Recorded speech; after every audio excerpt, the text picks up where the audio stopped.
Hi, welcome back to our channel. It's Tip Tuesday, so we have another tip for you.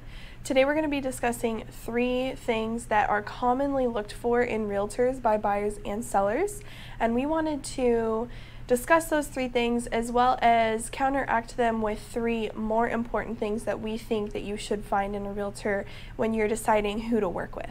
Also, be sure to watch till the end because we will be discussing a bonus question of something to ask your realtor before you hire them. So let's get right into the video. The number one thing we notice clients expect agents to have knowledge of is the market as well as specific properties that are on the market.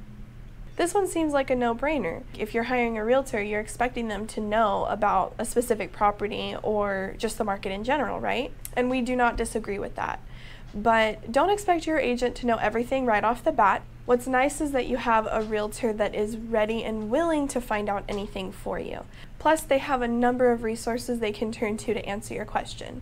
What we feel is more important than having knowledge about one specific property is having knowledge about contracts and negotiating. When you hire a realtor, that is their job, is to give you representation. And one of the biggest ways they help represent you is by explaining the contracts to you. So they should be able to answer any questions about the contracts. They should stay up to date with any contract changes. If they have a really good contract backing, then that's awesome. So you should feel comfortable and know what you're signing because your realtor has been able to inform you.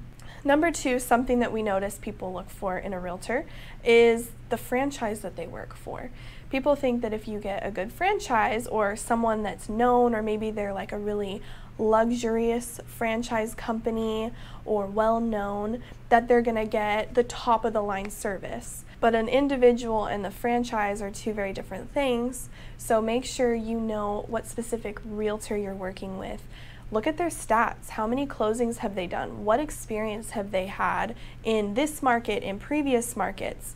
How many transactions have they closed? You know, not just that they've been licensed for 20 years, but how many transactions have they done? How many success stories do they have? Something that my mom and I like to tell our clients is whether your house is $400,000 or $4 million, whatever it is, we still are going to treat you the same, and we're going to give you the same service and representation no matter how much your house is worth. Number 3, when you first reach out to a realtor, whether you're buying or selling, you might initially get a lot of attention and them going above and beyond, which is great. That can sometimes show you how the rest of the transaction is going to be. But one of the biggest complaints we've heard is as soon as clients get into escrow, they stop hearing from their realtor. So something more than just the initial attention that you get from your realtor is a proven track record of a realtor communicating throughout a transaction and giving you that same treatment of attention throughout the entire process. That brings us to the bonus question, because how do you know that you're going to get that communication throughout the transaction?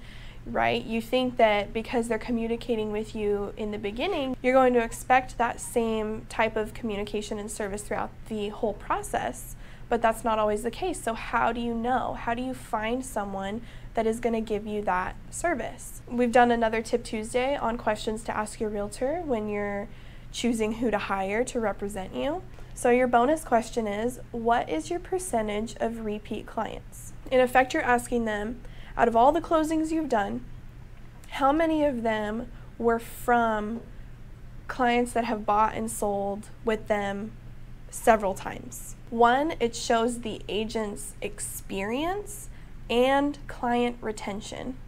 And number 2, it shows the client's experience. You might look online at an agent's testimonials or reviews, but how many of those people have bought and sold multiple times? This might have been their first and only experience using a realtor, and therefore it was the best realtor they've used. But if you look at a client's testimonial that has on repeat purchased and sold multiple homes, and out of majority have used one specific realtor, it's because they trusted and valued their experience with that realtor. So therefore you can trust that testimonial to be pretty rock solid. So there you have it. If you have any other questions, feel free to reach out to us. We'll see you next Tuesday. Have a great week.